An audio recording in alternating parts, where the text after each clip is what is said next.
All right, high energy. Welcome back to the Coach's Corner podcast. It's Brian and Coach Mo. On today's episode, we're going to give you a little bit of our backstory, tell you what we do. So here's the thing. If you are an aspiring coach or you want to get into the youth sports training business, this is the episode you probably need to listen to, because we're going to tell you a little bit about our backstory and the things and the skills that we had and the steps we had to go through to get to where we are. And we're still growing. So hopefully you follow us on this journey. If not, you need to go to our Facebook page. It's Coach Mo Athletics on Facebook, and follow us on Twitter and Instagram. But today we're going to talk about our story. So that's what we got for you. We're focused on this one. So we'll get to you guys after the intro. Peace.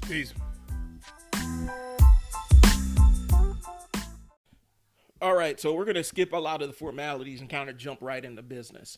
So who are we? Coach Mo Athletics, right? That's the name that's attached to it. But we're a lot more than just Coach Mo Athletics. There's some other stuff that we got going on here, and so we want to kind of give you a intro to our backstory. And like I said at the intro, if you're an aspiring coach, listen to this one, so you can see some of the roadblocks and hurdles we went through, and so you get a better sense of where we came from. Okay, so whose story do we want to start with? Yours or mine? Let's go with yours. All right. So my story. I started out, Mo and I met. When Mo and I met, we met in college, and I was working at the radio station.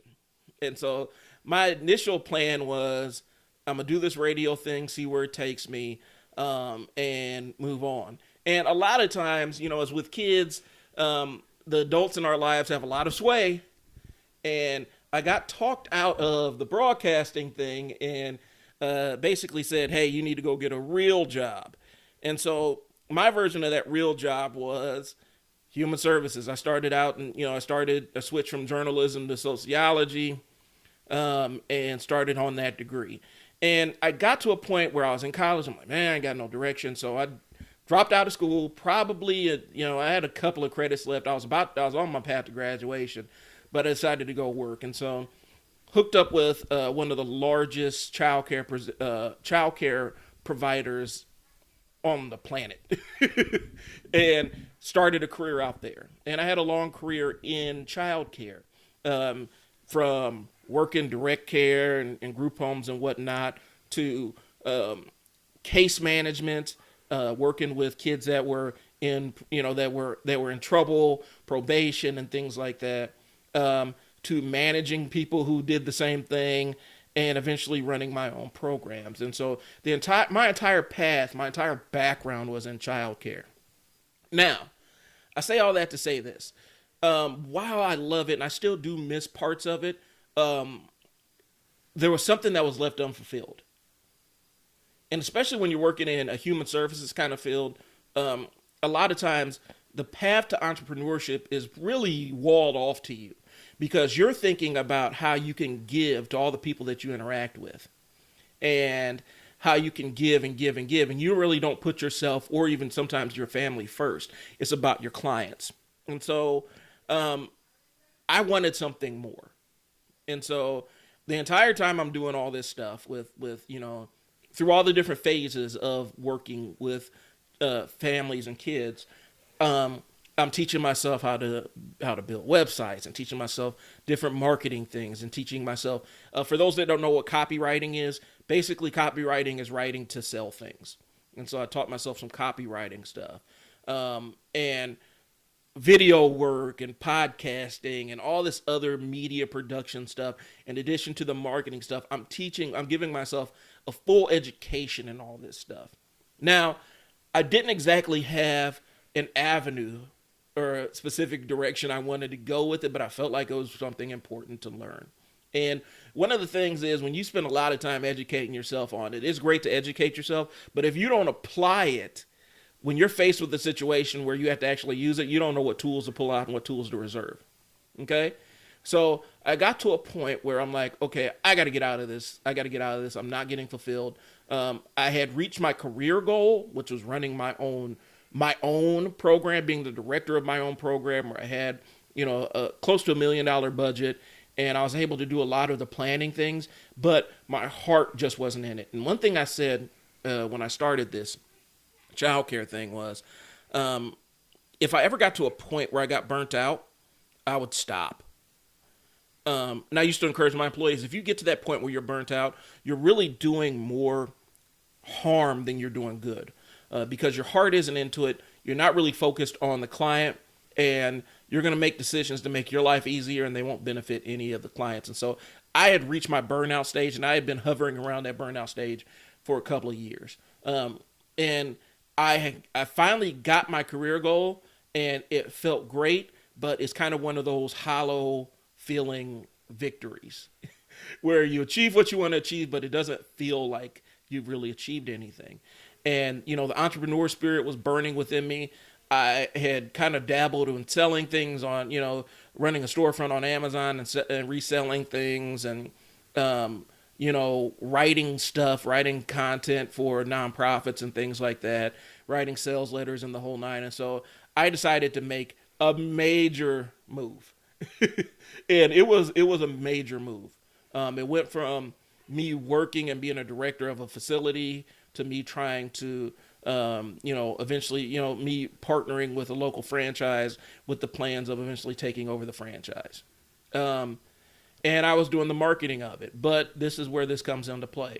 What I said about studying, and never getting a chance to apply it. When I got into the position of, okay, now I'm going to do the marketing for this, I had 1,000 million different tools running around in my head and no clear path on how to execute any of it. And so a lot of it was on the job learning, and it was still kind of unfulfilling because it wasn't what I envisioned this ownership to be. I wanted something that I built from the ground up, and stepping into a pre-built kind of thing really wasn't what I wanted. And so I got to that point where I entered that burnout phase a lot earlier than previous times. And so this is where I called Mo and said, hey man, I've been coming out and filming, taking photographs and building a website and stuff for Coach Mo Athletics. How about we just go in as partners and just do this thing? And that's where that started. So it's been on the job. There's been some on the job learning. I've reached the point that if I want to try something, I try it. And if it doesn't work, it doesn't work. If it does work, it does work. The thing is, I think people don't really grasp how many years I actually spent studying a lot of this stuff and learning and executing and spending money to learn different things. Like I just dropped, was it last year, 2 years ago, I just dropped $3,000 on a course that teaches me the back end of Facebook and teaches me how to manipulate the algorithm and how to create ads and Google ads. Like I invested in that piece of it for that knowledge. I've spent money on different things that teach me the details of copywriting and how to make more persuasive ads. I've spent money on building websites just to learn how that process goes. And so there was a lot of investment in it. It wasn't some overnight thing. And to be honest with you, I think a lot of business owners kind of need to take heed of this. The reality is not everybody's in a position to just abandon the 9 to 5. Sometimes you work on the back end. There are plenty of nights where I got done serving clients and I come home and sit up late studying marketing techniques. I didn't know what I was going to do with it, but I felt like it was important to learn that stuff. And so that's kind of what we want. That's kind of my story. I have my own marketing business, and I'm kind of pivoting more into content creation and teaching people how to do some of these simple marketing things that small business owners feel like they don't know or feel like they have to hire somebody to do. There's some simple things where you can do it yourself, and then when it gets a little bit more complex, you hire somebody to do it. But I want to create courses for those small business owners that just want to get started, need somebody to help them get started, and then eventually you hire somebody out to do some of the stuff as it gets more complex. But, my marketing stuff, I've helped small businesses kind of figure out what their marketing plan is. I help manage, come up with social media strategies, and sometimes even do social media for businesses. I help them create content. I have clients that send me videos that they shoot, and I edit them up and add B-roll to them and add graphics and special effects to them so that they can post them. When I get done with this, matter of fact, I have a bunch of videos queued up to upload because I built all the artwork out for somebody's YouTube channel, and I'm doing that. And so that's kind of what that's what I do now. And so it's been a weird transition, but it's been a fun transition from serving families to being my own business owner and figuring out exactly what that looks like. I also do podcasting. I do my own podcasting. I got this is the third podcast I'm working on. I got two other ones. One is more for fun, which is about black nerd stuff, video games, movies, comic books, the whole nine. That's Long Boxing While Black. And the other podcast is more about marketing stuff. It's a little bit more boilerplate, kind of how to get started with different things about marketing. Is Brian Sells Words. So those are my two podcasts. But that's kind of what I bring in. And like I said, for Mo and I'm kind of the marketing arm. If you see something posted or if you see some video done, a lot of times that's me. And we partner with other videographers. We partner with other. Mo does his fair share of the social media stuff too, but like the ads and all the other stuff, that's typically me.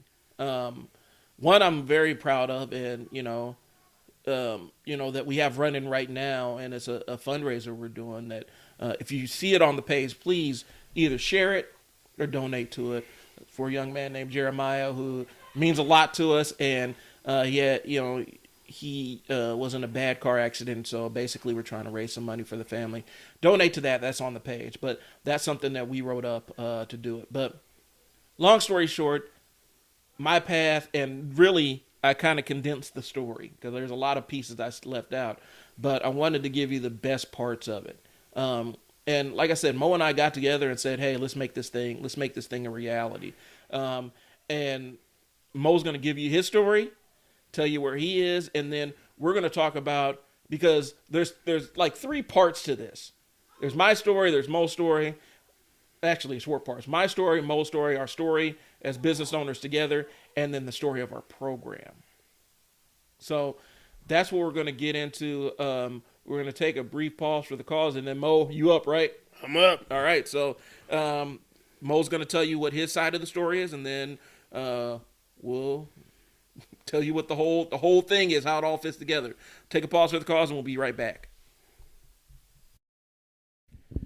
All right, y'all, we're back. So, essentially, like I said, I told you my side of it, and to be honest with you, Coach Mo Athletics is a merger between Coach Mo Athletics, the athletic end of it, the athletic training piece of it, and a merger between that and a media marketing company, which is mine, which is I Sell Words. And so I do the media and marketing. So what we got next, Coach Mo's going to tell you his story and how we got to this point here. So, Coach Mo, you up?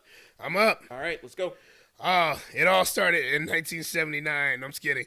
I'm not going to go back that far. Again, like Brian said, I'm gonna get kind of the important parts of it. I think that's important to me. I'm a kid that I grew up in the Durham, Raleigh, North Carolina area. I used to hang with my cousins more in Raleigh side. But I was born in Durham. Basketball mecca. I mean, you have Duke University down there. Down the road, you have Chapel Hill, go Tar Heels. And you also have other schools surrounded down there at Wake Forest, NC State. Just a lot of basketball that's down there. As I grew up, everybody played street basketball. I was a kid of the 80s and 90s. We made it through all the different eras. So, when we talk about basketball and those things there, we saw the Magic Johnson era. We saw the Michael Jordan era. We seen the Kobe, LeBron era. We saw it all. And then one of the big parts was, and I think this kind of got me started, was the and-one era. And if people remember that the and-one era was kind of tricky basketball stuff, the extra dribbling, the throwing the ball off the wall behind your back, real fancy. And so we kind of lived off of that. It was fun. It was a fun time. Early '90s. There, I played a lot of Hoop It Up tournaments that were here in Omaha.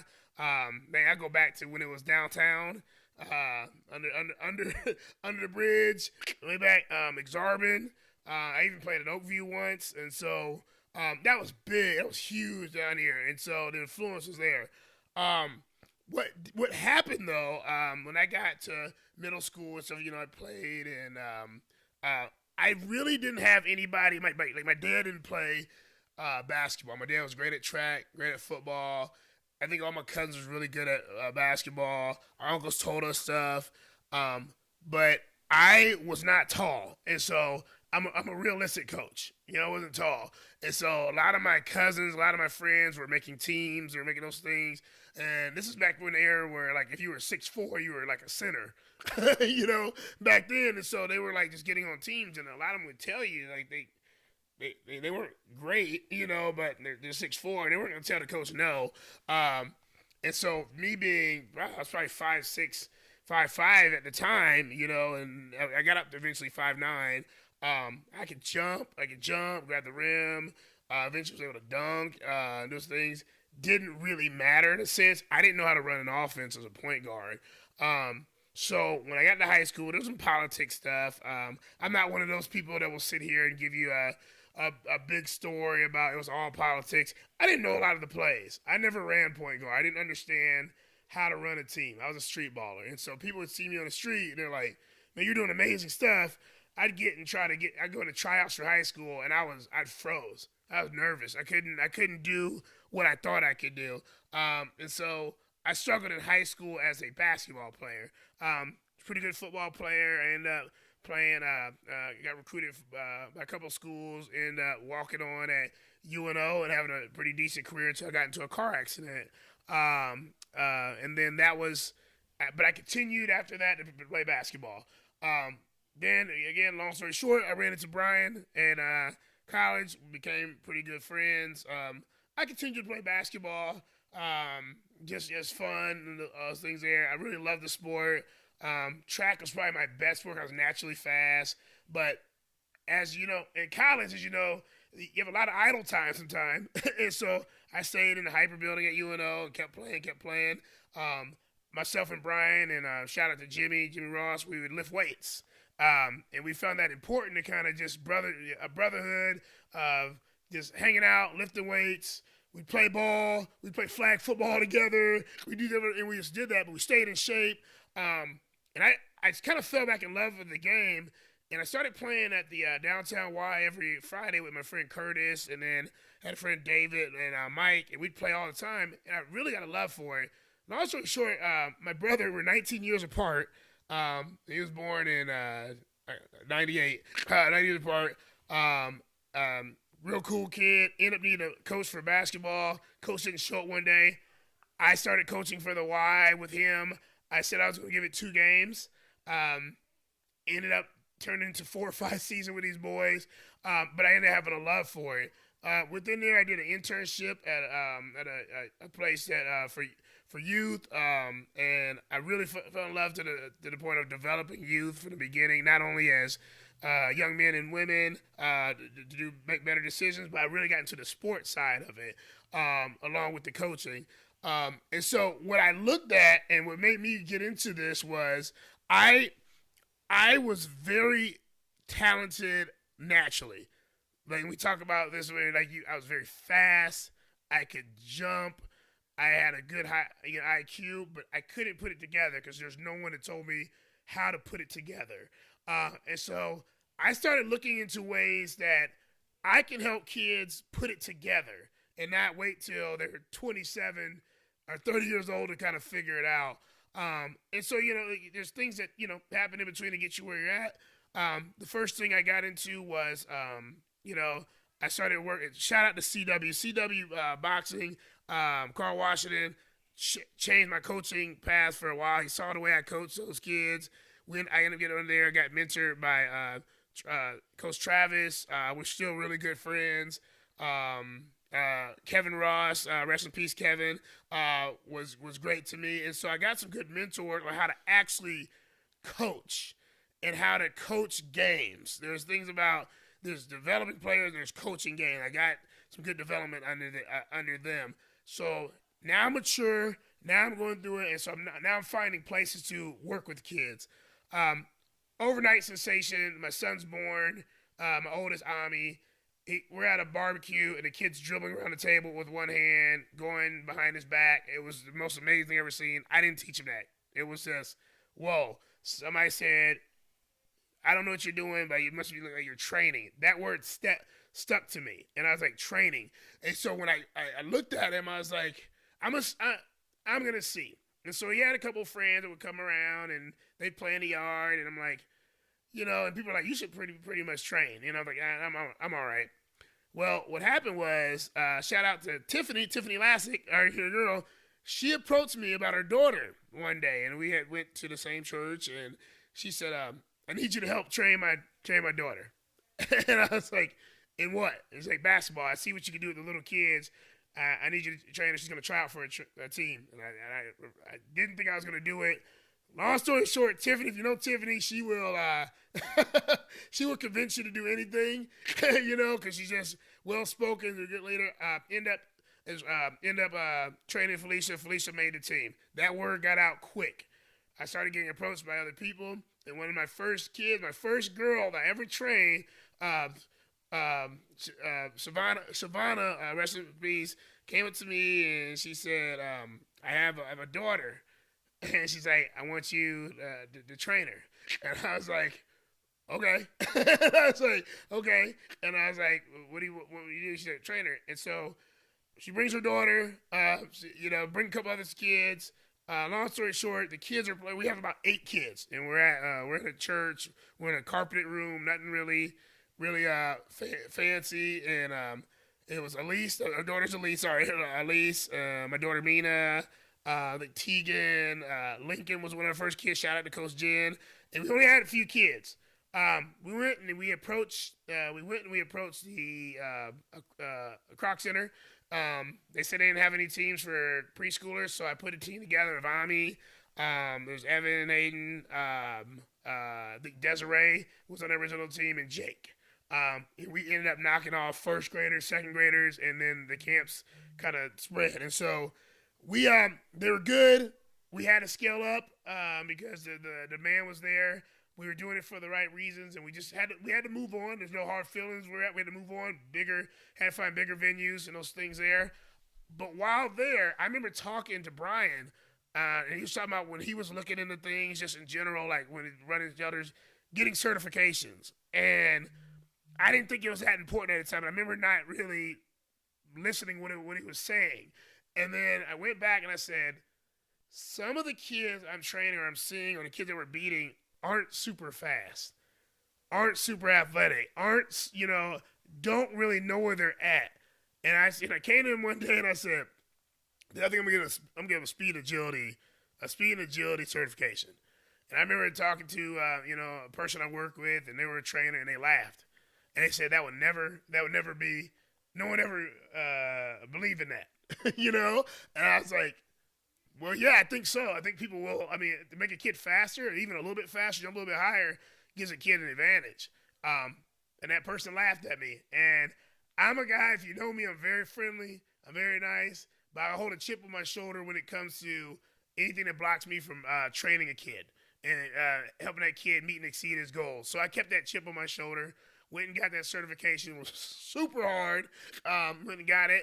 I think I amazed the person that doubted me. And then I said, you know what? I talked to Brian. I talked to a couple of people. I'm like, I don't know, exactly what I'm doing, but I'm going to go get an LLC. Stepped out on my own, talked to my families and said, I'm going to do this on my own. All of them followed me. I didn't think anybody would. They all followed me. I told they were never going to follow me. And it was there. So long story short, I was doing camps by myself, years, passed.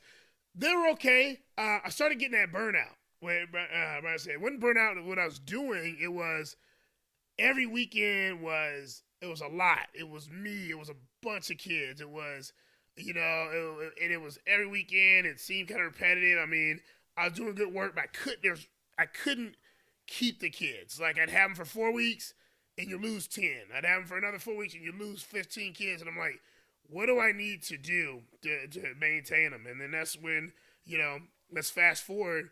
Brian came to me. He was getting into some marketing stuff. And he was like, how about, we just start looking at the kids. Let's make a program. Let's make a program. Let's find a way to track them. Let's do it where we actually are getting a service. Let's really fast forward.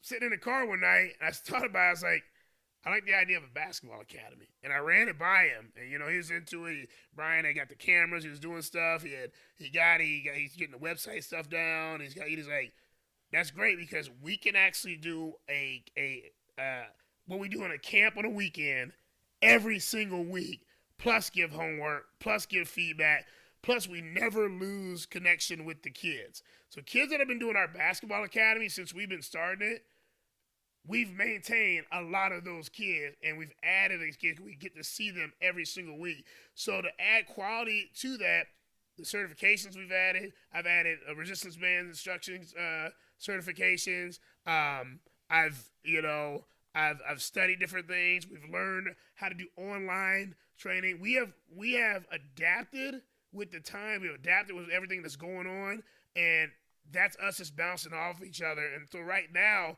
we're at a point where we were going from training 2 kids in a carpeted room to at any time we can have over hundreds. We have the ability to go hundreds or even thousands of our goal because we added online training.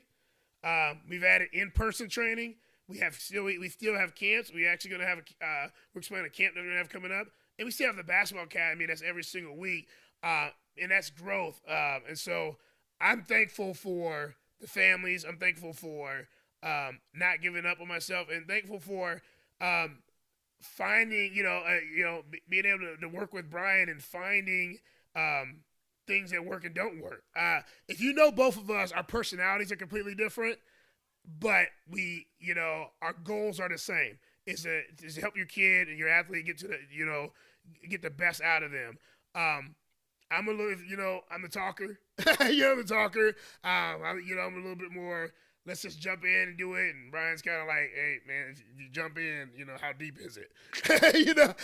How deep is it? And I'm like, oh yeah, I guess I didn't think about that. And so this is where we are, right there. And that's again, kind of the highlights of the story there. But there's many parts of the journeys, many setbacks, and go together. But this is where we are as of October 15th, 2020. This is where we're at right now. All right. So now we're going to take another pause for the cause, and then we're going to give you a layout of the program and where we're planning on going with it. So that's what we'll get into. Talk to you in a few. Peace. So where are we at now? What's the plan now? What's the move now? From a programmer standpoint, we have a lot of plates in the air. And to be honest with you, some of those plates are set to drop. We have to set some things down. We had to rejigger a couple of things from the initial, the initial vision of the academy to what it is now in order for it to be something that's viable moving forward. We understand that, there's a limited amount of time. And here's the thing for business owners, you got to understand this. You have a limited amount of time in the day, and they say the 80-20 rule, however you want to flip it, only 20% of your activities are the things that generate money. And 80% of the things are things you just do to do. And so we are getting to that point where we're leaning hard into the 20% and trying to outsource the 80%. And that's what a lot of business owners struggle with. And especially when you're coming to a training business, one of the things you got to realize is you can only scale so far when you're working directly with clients. And I've talked to other trainers about this. I've worked with other trainers, and the thing I try to reinforce and hammer home to them is, one, you got to define who your clients are, and really make services that speak to that base of clients. And then you have to leverage your time. You have to find a way to scale it. A lot of people come in with these big hearts where they think it's going to be for everybody, and my program's for everybody. You play that game, especially in this field, you're no different than anybody else on the street. Really, I think our focus is moving forward is we want the athletes that want it. We don't want somebody that's coming in and just taking up time and taking up space. We've had camps where we're literally just a babysitting service. That's not rewarding for us. It's definitely not rewarding for the kid. And so we've really tried to tweak our marketing so that we're not drawing in those kind of, I just want somebody to babysit my kid for a couple hours while I go out and do other stuff. Because we had a lot of that, and like I said, it's distracting for the other kids. The kid there isn't really enjoying it. It's just filling time, and that's not the kind of services we want to provide. There are plenty of people that throw basketball camps where that's all it is. You pay a couple of pennies, and they sit around and make your kid dribble a ball in a circle for an hour and a half, so that you can go out and play in the city and come pick your kid up. That ain't what we do. And we've actually, here's the other side. As a parent, I've actually paid for that service, and it was unrewarding for everybody involved, even the people that were holding the service, because they definitely didn't make their dollars worth it. If you scale it and look at it, essentially for every client that they had, we pay like $25 for an hour and a half. So they weren't even making minimum wage for the time that they spent with all those kids. So it wasn't rewarding for anybody involved. And that's not the kind of service that we want to do. We want kids that want it. We want parents that understand that there is a level of commitment to it. We're not saying that you only have to play one sport. We love multi-sport athletes, and those are the ones that we've had the best success with. Ami is a great example of being a multi-sport athlete, where he has a passion in one and a talent for a passion and talent for multiple sports, but a real strong passion for one. But he's good at any sport you put him in, he kind of takes to it, and he enjoys it. So we're not just saying focus on one sport. We're talking about, are you committed to being better? And that's the parents that we want. Those are the kids that have the best outcomes, even if it's not with us. Because sometimes it's personality, sometimes it's, it's just not the right time. But those are the parents that we want. Those are the ones we attract. And I encourage anybody who's out here doing this sports training thing or personal training thing, find who your who is. Don't waste time chasing everybody. Because when you're chasing everybody, you can serve anybody. People can go out and find you anywhere. They can find somebody to replace your services anywhere. And now you're competing on price. And there's no strategic advantage in being the second least expensive person out of a group of options. It's just none. So I'm giving you a little bit for your sports business if that's what you're listening for. But these are conversations Mo and I have had too. So we focused our business. We decided who we want and who we're not appropriate for. And occasionally we get the people who are not appropriate for, and we try our best to provide services for them. But eventually, they may go their own separate ways, or they may mold themselves into the kind of athletes and parents that are good for the service. You never know. How did we come about that process, Mo? How did we figure out who our who was? Trial and error. And we kept it real with ourselves. And I think this goes back to who our personalities are. You can be stubborn on some things, but we both are, we aren't. We both had our eyes open the whole time. We've made mistakes. We've had a lot of success, and we started seeing what can help certain kids and what we can and can't do. And so we just kept it real with ourselves. Not everybody's gonna need training. Some people just don't, take the training because they, like you said, they don't want it. They're not serious about it. You can go to trainer A, trainer B, trainer C. We've had kids, went to a bunch of them. You're just a person that doesn't like training, and that's okay. And I think when I was younger, and we both were younger in our 20s and 30s, we were kind of like, man, how come these people aren't coming to these camps? How come people aren't doing like that too? And the older you get, you're kind of like, maybe those kids, maybe 2 of the 10 kids that were in this camp when they were second grade, maybe they just don't like sports anymore. Nothing that we're doing, maybe it's something they grew out of. And then we focus on the 8 that still want to do it. And if you focus on the 8 that still do it, you find the 4 that's very serious. And those 4 are the ones that give you your most success in this business. Right. And we don't hang on. We don't lie to parents. And I tell them, like, we don't, we're honest. And these are those meetings we talk about. We talk about it all the time. The meetings with the kids that you need to have, we have. We see the body language, and we immediately tell a parent, this kid is telling me he really doesn't want to be here. It has nothing to do with anything. He really wants to be in the chess club. Well, he's 6'5", 6'6", understand that. He's telling us he wants to be in the chess club. You may want to have these conversations. So it's not about the money for us. Yes, we're a business that, yes, we want to make money, but we don't want to make money off of a kid that doesn't want to be there. That's not going to help anybody. And so, yeah, I've had parents that came up to me and was like, hey, I'll pay your top rate, plus some, and make my kid into an NBA star. Your kid can't dribble and he's in 11th grade.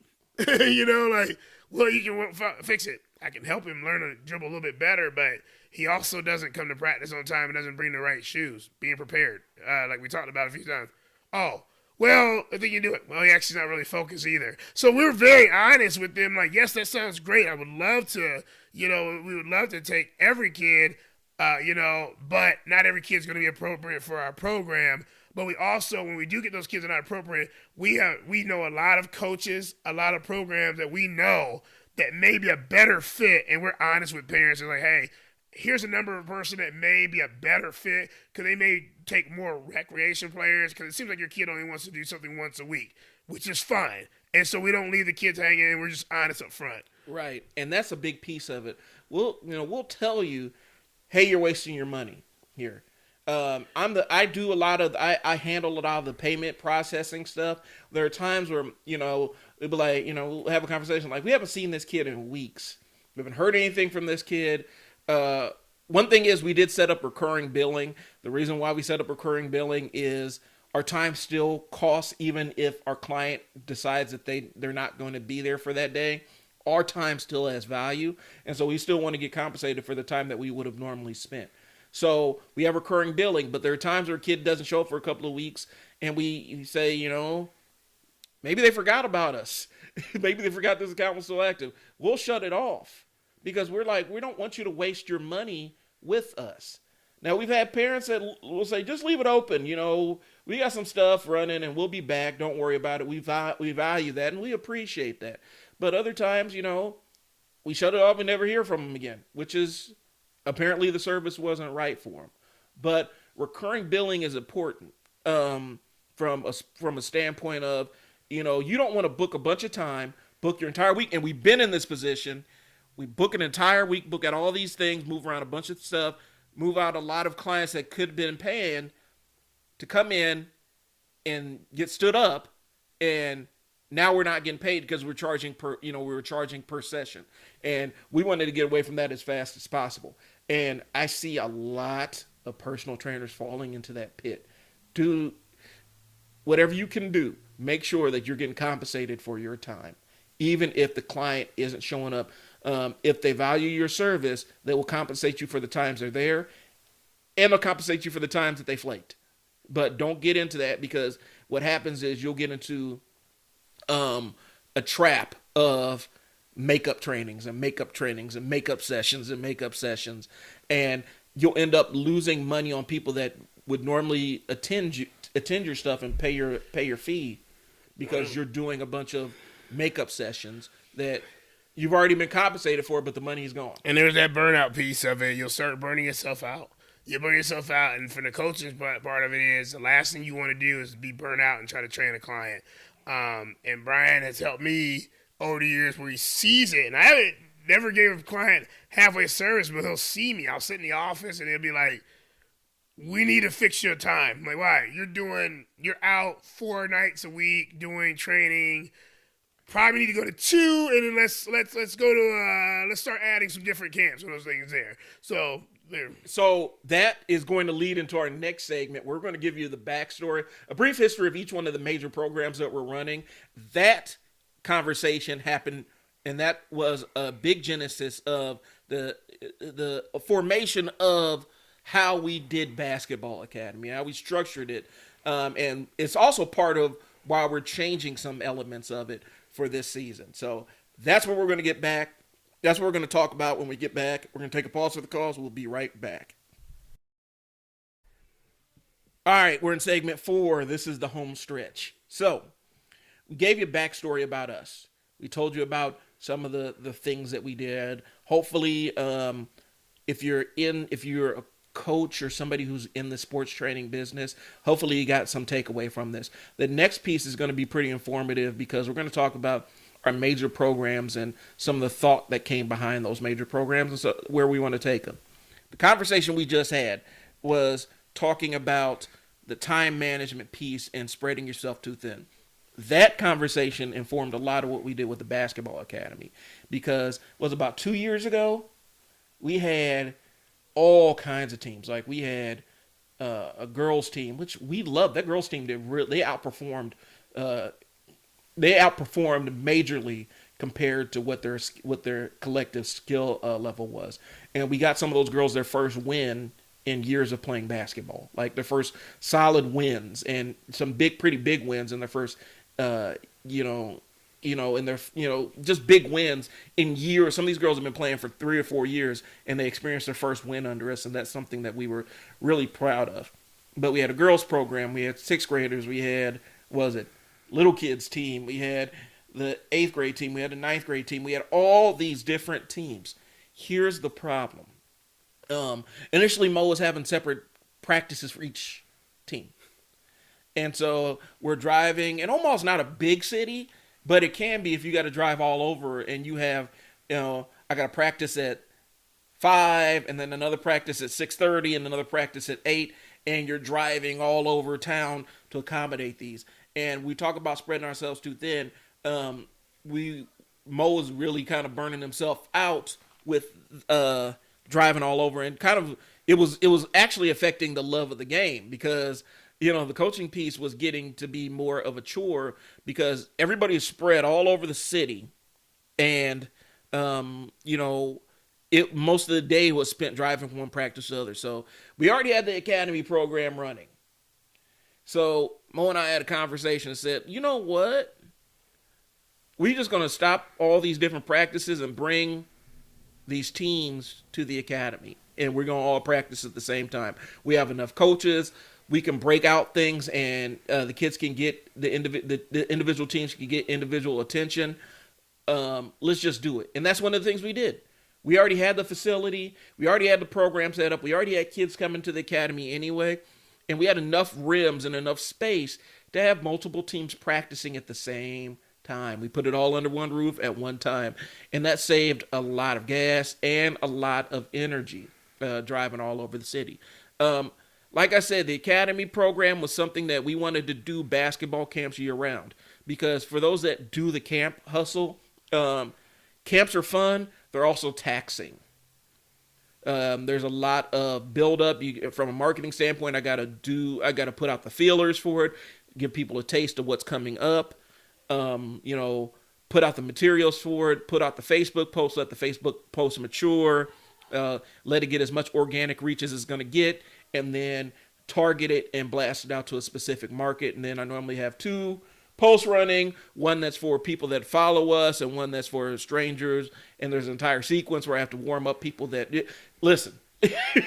There's a ton involved in launching and promoting a camp. And while the camps have been rewarding, and we're actually going back into some of the camps, we're not going to be doing them at the frequency that we're doing them before. We're focusing on high value camps for very specific ends, and those are going to drive into other services that we offer. So you're going to be seeing one-on-one offers and basketball academy offers mixed in with the camp. The idea is we wanted to take the camp and make it a year-round program. And that's what Basketball Academy is. Look at Basketball Academy as a year-round basketball camp. Now, last season, pretty much, and I've talked about this before, we tried to put a team for everybody, every group of kids that came into the camp, didn't we? Yeah, it was. We would get kids, and we couldn't say no because there's that personality thing. We're like, oh, we're gonna let them in. We couldn't say no. Well, what happened was we're getting unbalanced, and so we'd have 7 girls on a team that were 6th graders, but then we'd have 3 third-grade boys, and we just kind of get them in, and we'd give them that service, and we thought we'd get a team, and it really stressed out. And I'm thankful in this business. And here's another tip: have somebody that will be honest with you. They'll watch you and hold you accountable. And Brian has been, and we share a lot of personal stories. We've been knowing each other a long time. We've been at the hospital when our kids are born. We've been knowing each other a long time. He knows when I'm at my peak. I'm done. He know, and I knew when his is, and so he saw it. We developed the program is the basketball academy piece of it is let's put them all under one roof, and as this year has transferred, it's put them all under one roof.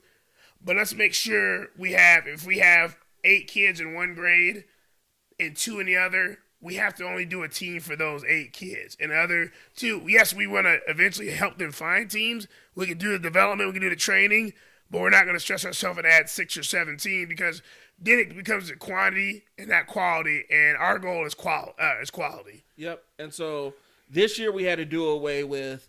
We wanted it to be, And here's the thing: as it scales up, and we have some big plans for it to scale up. Something we just discussed that I'm not going to let out completely yet for the academy and the vision that we have for it, where we can possibly facilitate a team for every grade. But we need a little bit of time to let that mature and build that out as opposed to just jumping right in and doing it. But right now it's going to be more of a basketball development camp, one night a week where you can come in and get some good development. And if you're on one of the teams, like if there's enough for a team, then that's going to be kind of your practice time too, in addition to some open gym stuff that we're running. So that's what the basketball academy is. We wanted to make a basketball camp that was a year-round program. Now, the next phase of basketball academy is the online training. We have a platform, and I'm still evaluating how well this platform actually works because we may be pivoting away from it after I've seen a couple of things in terms of application.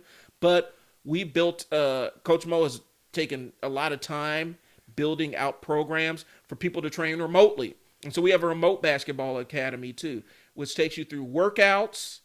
It gives you a lot of calisthenics and stretches and, body weight movements and even some lightweight movements and basketball work designed to give you, get you into basketball shape and keep you in basketball shape if you can't be in a gym. Because there's a lot of kids that can't be in a gym right now, but they still want to keep their edge. And we've had parents that have taken it and have rave reviews about it. And so our online services, we have Basketball Academy, we have Total Athlete Training online. We're going to be building out, 60 or 30 days to a better vertical and have some really targeted ones that are going to be premium ones. I'm just putting that out there. Those are going to be premium ones, but those are going to be ones that teach you proper jumping form and give you exercises to improve your vertical. And we've discussed it. Adding a couple of inches to your vertical, adding an inch to your vertical can be the difference between dunking the ball and not dunking the ball. So that's why it's a premium service. And Mo has had good success with kids that he's been training to add those extra inches or even extra centimeters to that vertical to make it something a little bit more impactful. And then in this industry, and the come off of that is the proud things that I'm proud of is that stuff is the athlete that gives you a text in the middle of the night and say, I went to practice today and I jumped 1 inch higher on the vertical jump today at school, and they're excited and they post about it. It's the best thing that happened to them, and you know what? And if it is, it is. We love that. We love that. And that's the part of us being humble. You'll never, and this is no knock on anybody else, you'll never see me post a bunch of pictures and videos of me dribbling. You know what I'm saying? Like that too. I still can play a little bit. I'm 41 though. I train. And so, but the videos we have are our kids. They're dribbling. They're performing in the games. They're making the teams. They're leading the teams. They're team captains. They're getting the scholarships. They are becoming coaches themselves. Shout out to Coach Ian, who was a varsity player in the North, who came on and is going to be starting with us and with us this season. And he's a coach. Right. He's coaching. And so we're proud of that. We're proud of that. And that's where we came to. The Basketball Academy is our baby. We love it. We invite you guys to come out. It's every Wednesday. You see in the show notes. We'll get you in there. Sign up. You'll have the link. Come in and show up. We have some open runs that are on Monday night for more competitive players. You want to go up there? We'll show you how to do that. We have the total athlete training, like you said. Look in there. We'll show you those things. We are very proud of where we came at, and we're just going to only grow and get bigger. Not only with with what we're doing and the development and the study we're doing, but with your help as well. And here's the thing. Total athlete training, that is really, because, Basketball Academy is the baby of it. Total athlete is the base of everything we do. That's the program. And you're going to see Coach Mo's Total Athlete program. When we talk about Total Athlete Training Program, that is the program that informs everything else we do. And we're working on putting some things together for that. And actually creating a coach's training for that, so you can learn the total athlete training system and either apply it at your house with your athlete or start your own business and training athletes. But it's going to be its own system, and we're actually working on compiling all that stuff together and selling that program. But when we say total athlete training, we see that a lot of athletic skills and abilities translate across sports. And that's why we're big into multi-sport athletes. Running faster, jumping higher, being more explosive, moving more efficiently translates across every sport. And that's what the basis of the total athlete training is. It's for all athletes to play and we've used it across a lot of different athletes. We've had I'm trying to think of some of the most, we've had volleyball, we've had soccer, we've had basketball. I think we've had hockey come through. We've had people ask about cricket. We've had people ask about lacrosse. And so there's benefits, football, of course. There's benefits to all sports. It's a total athlete training system. When we say total athlete, we mean total athlete. Total athlete is speed, agility, strength, footwork, all the things that define athletics. That's what total athlete training is. And that's the formation of that's the foundation of all of our programming. Our basketball academy is basically the basketball version of our total athlete training with basketball skill work involved in it. Okay? So that's the basis of it. You're going to be seeing more and more about it because that is the foundation of our programming. And so we spend a lot of time trying to explain it, trying to find a way to define it. Basically, we do speed. Coach Mo is a certified speed and agility trainer, but he also has a lot of knowledge in other realms of athletic development. And so it's bringing all that together and creating a solid program. So when we say the total athlete program, that is the program that informs all the other programs that we do. It informs our speed and agility training for athletes. It informs our basketball training. So that's one that's out there. Another one that we're going to be pushing really hard is our one-on-one training. The one-on-one training is the work that Coach Mo's been doing with college-bound athletes that are currently college-bound, that have offers on the table. This is the one-on-one work is really what formed the foundation of Basketball Academy. Because the work he's been doing with those one-on-one athletes, we found a way to make it level appropriate for kids that have different experience levels. And so we're drilling back hard into one-on-one training. So if you have an elite basketball prospect, and we can't name names because we ain't trying to get in trouble with parents or the NCAA. We don't need that smoke. But we have college athletes, and we're not lying about that. And for those that know us in the circle, ask around. Oh yeah, we got some ballers. Ask around, but the one-on-one work is another premium level service. We can't give that one away. But understand that that's also the thing that forms the basketball academy. So if you don't have the funding or your athlete isn't quite at that part where they're ready to be pushed hard like an elite college-bound athlete, basketball academy is your spot to go. If you have that one that needs that edge, and they conquered all the other vistas, now it's time for the one-on-one. And we're proud about that. We're going to be pushing that one hard. We're probably going to do it face-to-face. I'm working on putting together the pieces for the virtual one-on-one training. So we'll be able to do it worldwide. All right? We everywhere. You ain't never there. That's the goal. What else do we have, Coach Mo? You hit it. I mean, you hit it. The online, the basketball academy, the total athlete. Got some surprises kind of coming up. We'll have some camps coming up. Stay tuned to those. It's big. So we're just big. We appreciate the journey. We appreciate the struggle. We appreciate the support. We appreciate the haters. The haters keep us going. It was going. But, we especially appreciate the ones that's always been there. The athlete that's moved on and went to other states but still shot us out.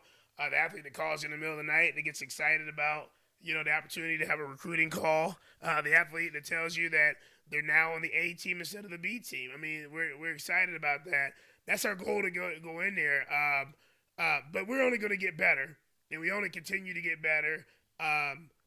And we, and for coaches, trainers, and all that, you have the nights where you're like, I don't know if this is gonna be, be the thing. Just go back to your biggest success story, and look, and you'll say, okay, so that's why I do it, and that will get you where you need to be at. And then find yourself a partner. Find yourself somebody that will hold you accountable, that will push you to get better. That will pick you up when you're down, and you keep going. And that's what me and Brian have together. And I think we've been told several times by people like, in this business it'd be hard. We were told by somebody, you sure you want to go into business with someone, your best friend? Because what if everything goes south? What if everything goes wrong? Will you like each other afterwards? I'm like, well, that's why you're friends first. Yeah. I was like, and we're not just, we're not just, I see this guy. I spoke to him once a month, everything in college. Man, we were on the radio station together. We used to lift weights together. Yeah, our kids play together. We're, at the end of the day, that was first, and we just developed business out of it, and we learned how to do this. And so we're gonna be here. We're gonna continue to get better. We appreciate the support. I have nothing else but love for everybody that's supporting us, and just stay on to these podcasts. We're excited. This is one of the most exciting ones I've done, and I really want to do this for you guys and let you know who we are. And we're an open book. You give us a call. You have a question about a program, give us a call. Send us a message. Send us an email. We'll get back to you. We'd like to see you there. And hey, you're knocking on the door. Like we said last week, it's time to try out. Yeah. Hang on the door. You need to come tomorrow. You need to come today. Give us a call. We can get you started in one of our programs to get you to that next level. That's the goal, man. We need to get you in first, so we can figure out what you're appropriate for. If you're a basketball academy kid, we want you in basketball academy. But if you are a one-on-one kid, we definitely want you in one-on-ones because we're still in the COVID stuff, y'all, and we still are trying to find places. The competition for gym space is fierce right now.